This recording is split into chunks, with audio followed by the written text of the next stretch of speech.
Hi friends, welcome back to the platform.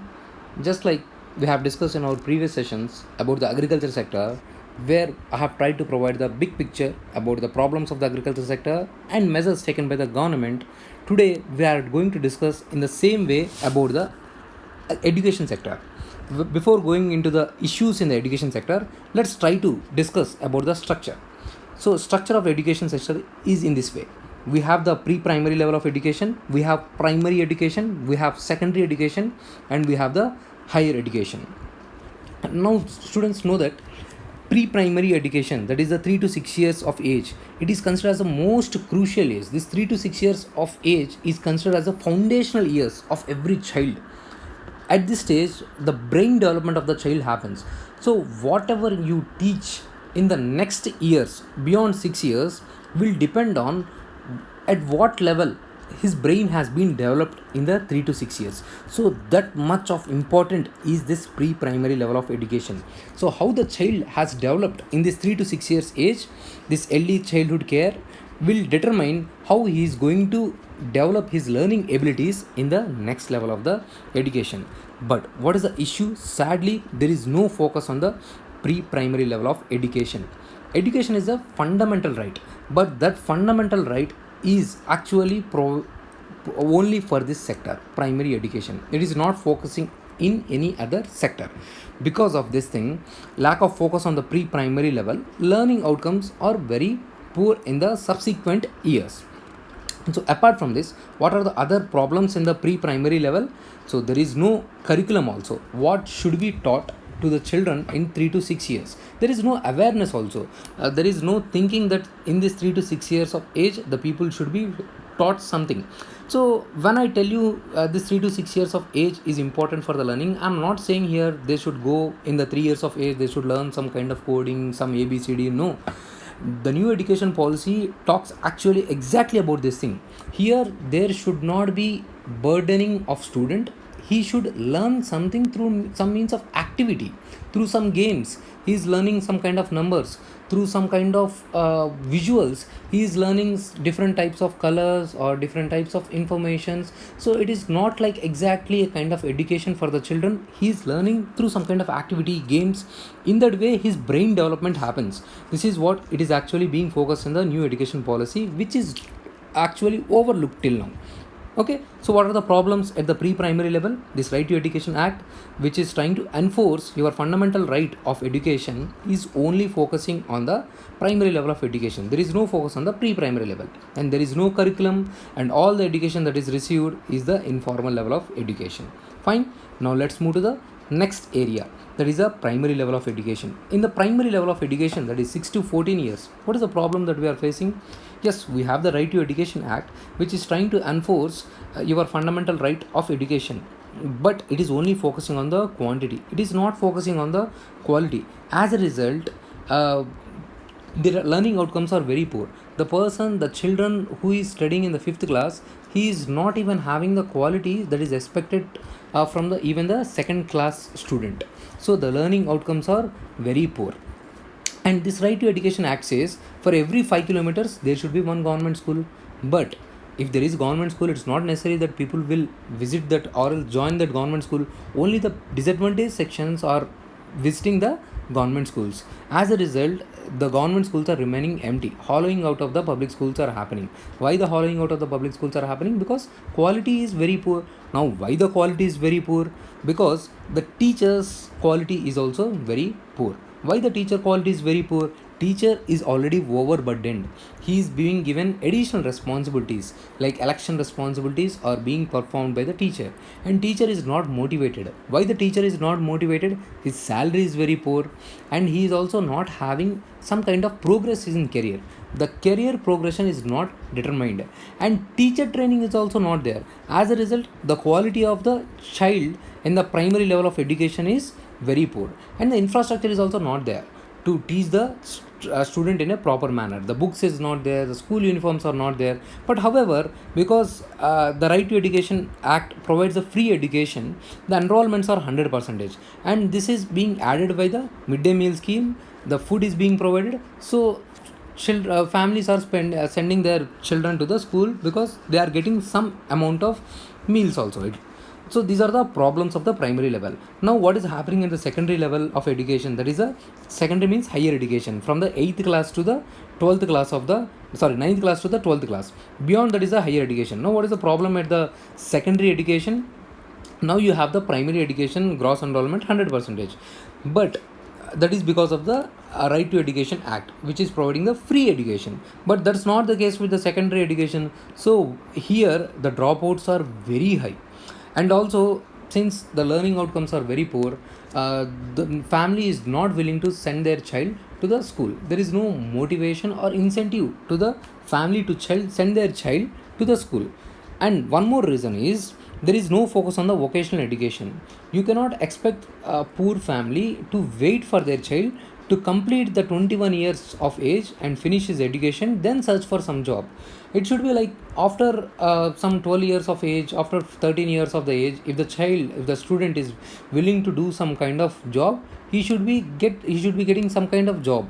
Okay, accordingly, okay, as per the Child Labor Act, okay, as per the provisions, if he is willing to work after 14 years, he should be able to have that kind of skills. For that, there should be proper focus on the vocational education.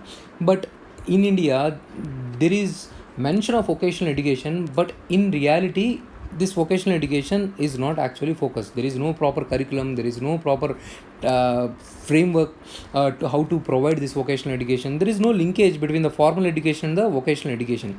As a result, the skills of the child studying in the secondary education is very poor. So as a result, again, dropouts are increasing. And also here the infrastructure is also very poor.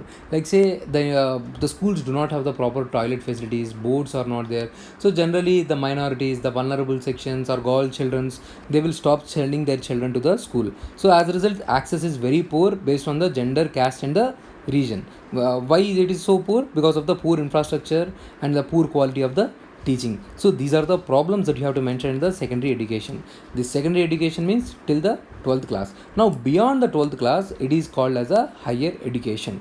Now let's try to discuss the problems in the higher education. But before going into the problems of the higher education, let's try to understand the structure of the higher education. Your higher education structure has following things. It has university, it has affiliated colleges, it has the independent institutions. Your universities are again divided into the deemed universities and the regular universities. Deemed universities are the autonomous institutions. They have more autonomy compared to the regular universities, which are regulated by the University Grants Commission under the UGC Act 1956. They also receive funding from the UGC. These deemed universities have more autonomy and they do not receive the funding from the UGC. Apart from this, you also have the central university and the state university. State universities are regulated by the state government. Central universities are regulated by the Ministry of HRD and also by the UGC. State universities are also regulated by the UGC and the state governments. Apart from this, there are affiliated colleges. These colleges are affiliated to the universities. So one university will be having multiple colleges under it. Apart from this, independent institutions are there. Now universities means those institutions which are providing multiple courses. They will be providing courses in the engineering, management, science, like this. They are providing various courses. Affiliated colleges means those institutions, they are providing only few courses. Independent institutions, they are even providing lesser number of courses. Okay, this is the structure of your higher education institutions. Now what is the regulatory framework of these higher education institutions? You have the University Grant Commission, which is giving the standards like how many labs should be there, what should be the teacher to student ratio, what should be number of classrooms in the institutions. So this is what determined by the University Grants Commission. Then there is also All India Council of Technical Education. They talks about the curriculum framework for the technical colleges like pharma institutions, management institutions. Apart from this, there is also accreditation, which checks the quality of the institutions. Like we have National Board of Accreditation and we also have the National Assessment and Accreditation Councils. Apart from this, we also have the state regulatory bodies. Okay, now comes the problems of the higher education institutions. Like we have discussed, I have told you there is a student cannot wait for 21 years to get a job. So because of this thing, he will drop out after his secondary education. So as a result, gross enrollment ratio is very poor. It is 27%, while in the USA it is as high as 90%. Okay, and also gross enrollment ratio is also poor because most of the colleges that are present, they are present primarily in the urban areas, and also the courses that are being provided in the English language.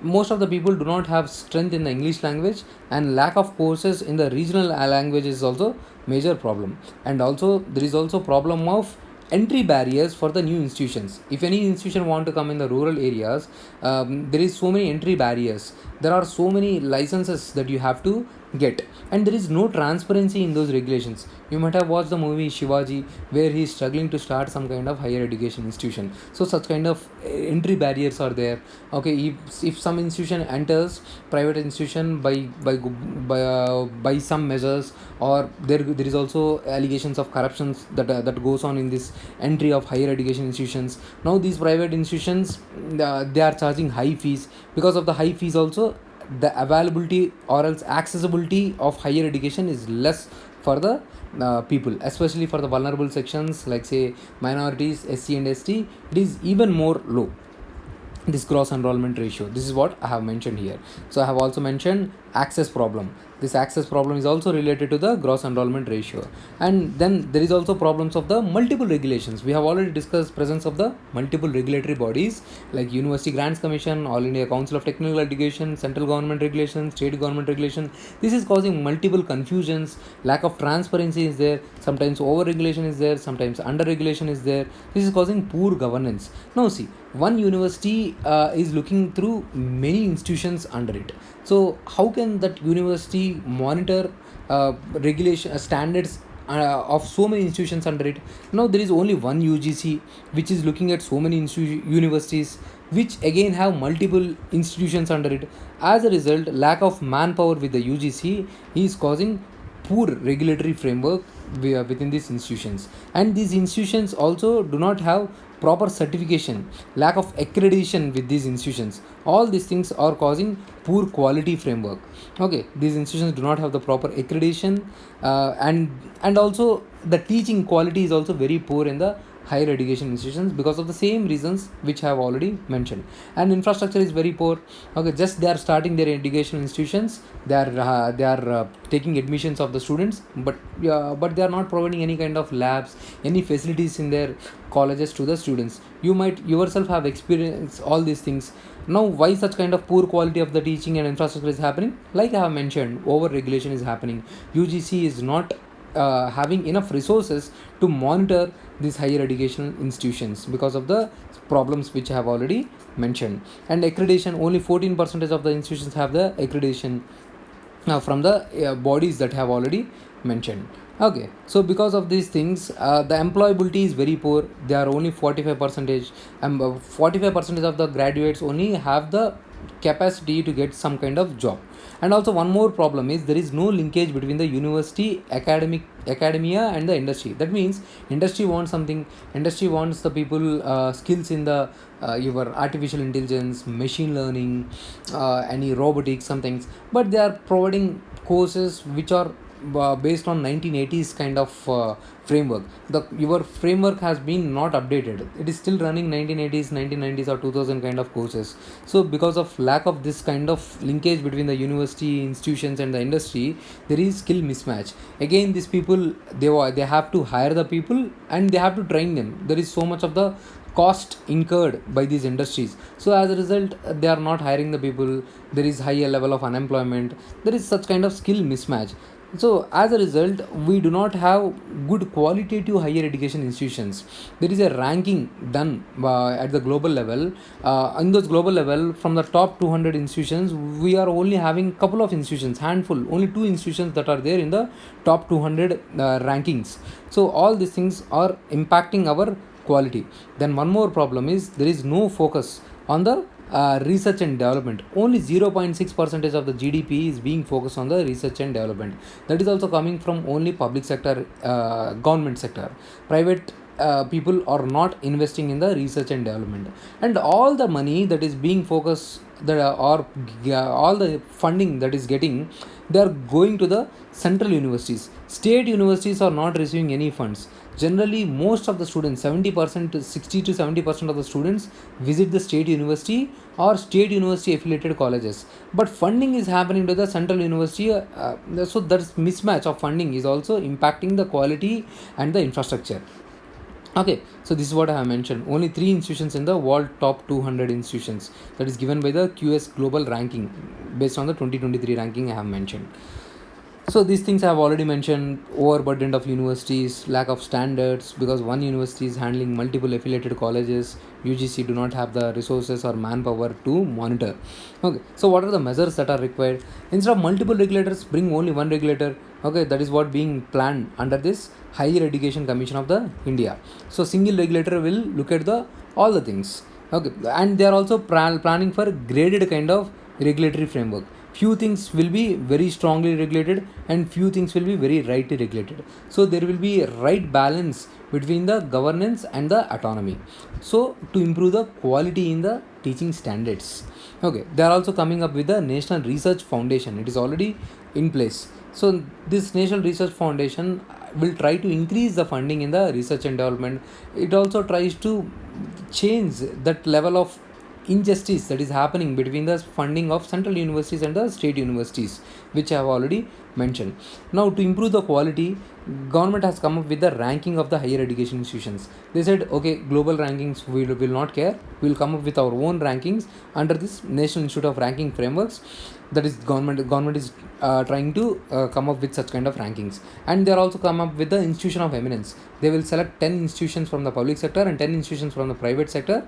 After selection of these things, they will give more autonomy. Okay, so these institutions will be going through less amount of monitoring, and they will be given more autonomy, and they are expected to bring more improved quality outcomes from their institutions.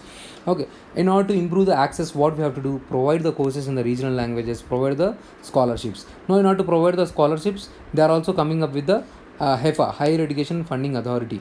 This is a not-for-profit institution. This is expected to raise the 1,000 crore capital and use this funding for provision of the scholarship or to develop the infrastructure in the higher education institutions. We also need to develop the collaboration between the higher education institutions of India and also the foreign universities. For this, we already have the Gyan initiative. We also need to focus on the teacher training. We also need to focus on the online learning, which is happening already through the SWAYAM platform. This is a online learning platform where you can log in and you can access too many courses, where depending upon your requirement you can also improve your courses. And also we have the National Skill Qualification Framework, which I have not mentioned here. This National Skill Qualification Framework is trying to bring some kind of cooperation between the Ministry of Education and Ministry of Skill Development. This is actually trying to develop some kind of curriculum in the skill sector, in the vocational education, to remove that problem which I have mentioned. And they have also come up with the National Policy of Education, where I have mentioned, okay, yeah, here, National Education Policy of 2020. Like I have mentioned, they are focusing on the vocational education. They are focusing on learning outcomes from 3 to 6 years of age. They are focusing on the 3 to 6 years of age. They are also focusing on the teachers' quality. Now, based on this, they are also upgrading the schools. Like I have mentioned, the learning through some kind of activities.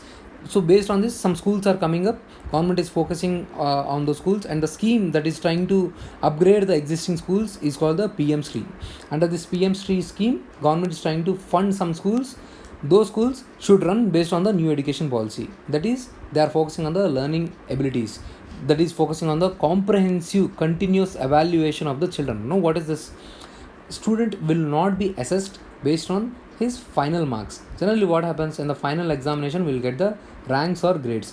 Based on this thing, we will be promoted to the next level, and based on this thing only, we will be given jobs also. Okay, so now what the government want to try is, what government is trying is, so there would be continuous and comprehensive evaluation. So student will be graded not based on your final examination. They will be graded based on assignments, how your social skills are there, how your moral skills are there, how your emotional intelligence is there, how you are participating in the extracurricular frameworks. All these things will be considered. So this new education policy is also focusing on trying to develop the children in a holistic being, not just focusing on the rote learning outcomes, memorization, all these things.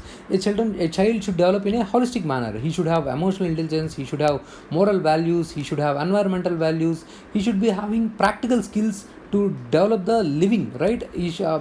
What happens is he will be learning some things which is becoming irrelevant for his actual practical living. So because of all these things, he do not have awareness about the environment, ethical values, emotional intelligence. Something happens, he gets depressed. So all these things is being resolved in the new education policy. New education policy is also focusing on multiple entry and multiple exit. Like I have told you, 21 years of age is generally it will take to finish the graduation. Now government is trying to bring multiple entry and multiple exit. Okay, after 16 years, if you want to exit the your education system, you can exit and you can again re-enter whenever you want. Okay, they are trying to bring this thing, and they are also trying to focus on the your research, like I have already mentioned, like national research focus, NRF, and higher education, single uniform regulatory body, all these things that are being mentioned under the new education policy. And they are also trying to bring up a policy where you need not just learn only one thing. Okay, when you go into the graduation, you will be going into the law or engineering or social sciences. Instead of like that, you can pick up multiple subjects. It's not necessary to pick up only one subject, one technical subject. Okay, so that is also being planned under the new education policy. It is very important and very good policy. And they're also focusing on the NIPUN Bharat scheme, where they are focusing on the learning outcomes of 3 to 9 years. Now you can appreciate this scheme, right?